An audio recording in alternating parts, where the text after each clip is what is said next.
అందరికీ నమస్కారం. శ్రీ గురుభ్యో నమః. ప్రయోగి ఆత్మకథ పరమహంస గారి యొక్క ఆధ్యాత్మిక జీవిత విశేషాలు తెలుసుకునే సందర్భంగా మనం గ్రహాలు, జ్యోతిష శాస్త్రం, అలాగే మన ఖగోళ శాస్త్రం గురించి,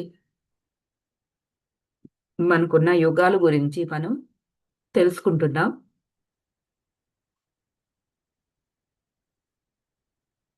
మనకి భగవద్గీతలోనంటండి ఒక శ్లోకానికి ఒక తప్పుడు వ్యాఖ్యానం ఇచ్చారంట. దానికి ఏంటంటే మన చూపును ముక్కు కొన మీద నిలపాలి అని. పాశ్చాత్య పండితులు, పాశ్చాత్య అనువాదకులు కూడా చాలా మంది దీన్ని అంగీకరించారంట. కానీ యుక్తేశ్వర గిరి గారు వేళాకోళంగా దీన్ని ఎప్పుడు విమర్శిస్తూ ఉండేవారండి. అధ్యాయం 6 13 శ్లోకానికి ఈ అర్థం ఇచ్చారంటండి. యోగి అనుసరించే మార్గమే వింత మార్గం కదా! మరి దానికి తోడు అతను మెల్లకన్ను తప్పించుకోమని కూడా సలహా ఇవ్వడం ఎందుకు అని ఈయన ఎలాకోలం చేసేవారంట. నాసికాగ్రం అనటానికి సరైన అర్థం ముక్కుకు మూలమైన స్థానము అనే కానీ ముక్కు కొన కాదు అని అంటారండి. నాసికాగ్రం అంటే ముక్కుకు మూలమైన స్థానం అని అర్థం అంటే గాని ముక్కుకి చివరన కాదంటండి. కనుబొమ్మల మధ్య ఆధ్యాత్మిక దృష్టికి స్థానమైన చోట ముక్కు మొదలవుతుంది అని చెప్తున్నారు.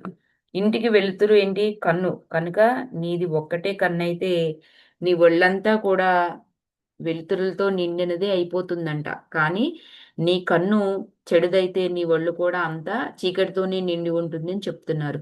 కనుక నీలో ఉన్న వెలుతురు చీకటి అయిపోకుండా చూసుకో అని చెప్తున్నారండి. ఎందుకు అంటే సాంఖ్యయోగంలో ఒక సూత్రంలో ఇలా ఉందండి. ఈశ్వర సిద్ధేహి అంటే సృష్టికి అధినేత అనుమాన ప్రమాణం చేత కనుక్కోవటానికి వీలైన వాడు కాదు. లేదా ఈశ్వరుని నిరూపించడానికి ప్రమాణమే లేదు. ముఖ్యంగా ఈ సూత్రం మీద ఆధారపడి చాలా మంది విద్వాంసులు దర్శన శాస్త్రాలన్నిటినీ కూడా నాస్తికవాదం అనేస్తున్నారంట. ఎందుకు అంటే హిందూ తత్వశాస్త్రంలో షడ్దర్శనాల్లో ఒకటి ప్రకృతితోనే మొదలుకొని పురుషుడు వరకు కూడా ఉండే 25 తత్వాల పరిజ్ఞానం ద్వారా విముక్తి పొందవచ్చునని ఆ సాంఖ్య శాస్త్రం ప్రబోధిస్తుందండి. మనకు తెలుసు కదా సాంఖ్య శాస్త్రం గురించి 25 తత్వాల గురించి. ఎందుకంటే ఈ శ్లోకంలో నాస్తిక గుణమే లేదు అని వివరించారు శ్రీక్టేశ్వరగిరి గారు. అందుట్లో సూచించిందల్లా ఏంటంటే తుది నిర్ణయాలన్నిటికీ కూడా ఇంద్రియ జ్ఞానం మీదనే ఆధారపడి ఉండే అజ్ఞానికి ఈశ్వరుని నిరూపించే ప్రమాణం అజ్ఞాతంగానే ఉంటుంది. కాబట్టి దానికి అస్తిత్వం లేదని జాన్ మనకి జ్ఞానంతో ఉత్పన్నమైన అచంచలమైన అంతర్దృష్టి గల నిజమైన సాంఖ్యము దర్శనమాయలంటండి. ఈశ్వరు ఉన్నాడని తెలుసుకోవడానికి వీలైనాడని కూడా గ్రహిస్తారంట వాళ్ళ అంతర్దృష్టితో. అందువల్ల శ్రీకృష్ణగిరి గారు క్రైస్తవుల బైబిల్ను చక్కని స్పష్టతతో వ్యాఖ్యానించేవారంటండి. బైబిల్లోని అమృతత్వాన్ని దర్శించగలడం స్వర్గం భూమి గతించిపోతాయి కానీ శ్రీకృష్ణగిరి గారి మాటలు ఎప్పటికీ కూడా గతించిపోవు అంటూ ముందెవరూ పలకనంత నిష్కర్షగా అత్యంత హర్షదాయకంగా క్రీస్తు చేసిన ప్రవచనంలోని సత్యాన్ని ఆయన అవగాహన చేసుకోవటం పరమహంస గారు కూడా నేర్చుకున్నారంటండి. క్రైస్తవ మత సభ్యత్వంతో ప్రమేయం లేని వారి యొక్క హైందవ గురువులైన శ్రీ యుక్తేశ్వర గిరి గారి వద్ద భారతదేశపు మహాగురువులు క్రీస్తుకు ఉత్తేజం కలిగించిన దివ్య దర్శనాల్ని అనుసరించి తమ జీవితాలను మలుచుకున్నారంటండి. ఈ మహాపురుషులు ఆయన తన వాళ్ళుగా చాటుకున్న ఆత్మబంధువులు.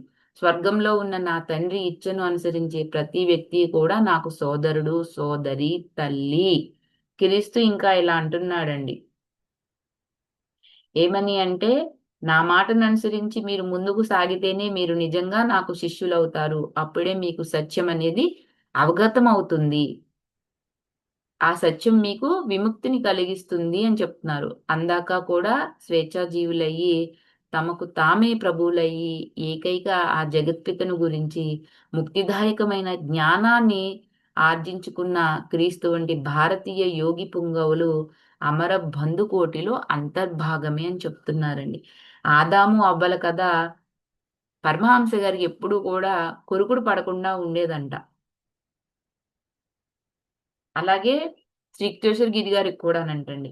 ఆ వ్యంగ్యాత్మక కథలతో సతమవుతున్న తొలి కాలంలో కొంత ఉద్రేకంలోనే ఉండేవారంట. నేరం చేసిన జంటనే కాకుండా అప్పటికింకా పుట్టని ముందు తరాల అమాయకులను కూడా ఎందుకు శిక్షించాడు ఆ దేవుడు అని ఒక ప్రశ్నండి. గురుదేవులకి ఈయన అజ్ఞానం కంటే కూడా ఈయన మాటల్లో ఉన్న తీవ్రతకి నవ్వు వచ్చిందంట. సృష్టి ప్రకరణం చాలా గహనమైన ప్రతీకలతో కూడి ఉంటది కాబట్టి, కేవలం శబ్దార్థ వివరణ వల్ల అవగాహన కాదు అని వివరిస్తారండి. దాంట్లో చెప్పిన జీవన వృక్షం ఏంటి అంటే మానవ దేహం. వెనుబాము తలకిందులుగా ఉండే చెట్టు లాంటిది. మనిషి తల వెంట్రుకలు దానికి వేళ్ళండి. అంతర్వాహిక, బహిర్వాహిక నాడులు దానికి కొమ్మలనమాట. నాడీ మండలం అనే వృక్షానికి మనం అనుభవించి ఆనందించదగ్గ ఫలాలు చాలా కాస్తాయి. అవి శబ్ద, స్పర్శ, రూప, రసగంధాలని ఇంద్రియ జ్ఞానాలే ఆ ఫలాలు అని చెప్తున్నాడు. ఎందుకు అంటే మనిషి వీటిని హక్కుభుక్తం చేసుకోవచ్చు కానీ అతనికి తోట మధ్యలో అంటే దేహం మధ్యలో ఉన్న యాపిల్ పండు అంటే లైంగిక అనుభవం నిషిద్ధం అని చెప్తున్నారండి.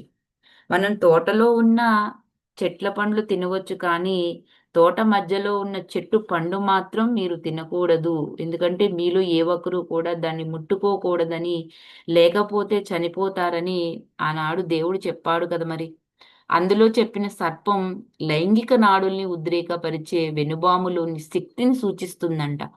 ఆదాము వివేకానికి సంకేతం, అవ్వేమో అనుభూతికి సంకేతం. ఏ మనిషిలో అయినా భావోద్రేకాన్ని అంటే ఆ యొక్క స్ప్రైన గృహను కామవాంఛ లోబరుచుకున్నట్లయితే అతని వివేకం అంటే ఆదాము నశించక తప్పదు అని చెప్తున్నారు. ఎందుకంటే నాకు తోడుగా ఉండటానికి నువ్విచ్చిన ఆడది ఆ చెట్టు పండు నాకిచ్చింది, నేను తిన్నాను. కానీ ఆ పాము నన్ను మభ్యపెట్టింది, నేను తిన్నాను అందంటండి ఆ ఆడది. ఇద్దరు కూడా అప్పుడు వాళ్ళు ఇలా చెప్పుకున్నారు కదా కథ. దేవుడు తన సంకల్ప బలంతో స్త్రీ పురుష శరీరాలను రూపొందించి మానవ జాతిని సృష్టించాడు. కానీ ఈ కొత్త జాతికి ఆయన తన మాదిరి నిష్కలంక రీతిలో లేదా దివ్య రీతిలో పిల్లల్ని సృష్టించే శక్తిని ప్రసాదించాడు. ఆ ప్రకారంగా దేవుడు మనిషిని తనకు ప్రతిరూపంగా సృష్టించాడు. దేవుడు రూపంలో అతన్ని సృష్టించాడు. స్త్రీ పురుషుల్ని సృష్టించాడు. దేవుడు వాళ్ళని దీవించాడు. వాళ్ళతో ఇలా చెప్పాడు. ఏంటి? ఫలవంతులై వంశాభివృద్ధిని చెయ్యండి. భూమిని సుసంపన్నం చేయండి. దాన్ని లోబర్చుకోండి అని. కానీ వీళ్ళేం చేశారు? అంతవరకు సృష్టిగా పరమాత్మ ఆవిర్భావం ఎంతో సహజాతబద్ధమై సంపూర్ణ తార్కిక వివేక శక్తులు లేని జంతువుకే పరిమితమై ఉండేదంట.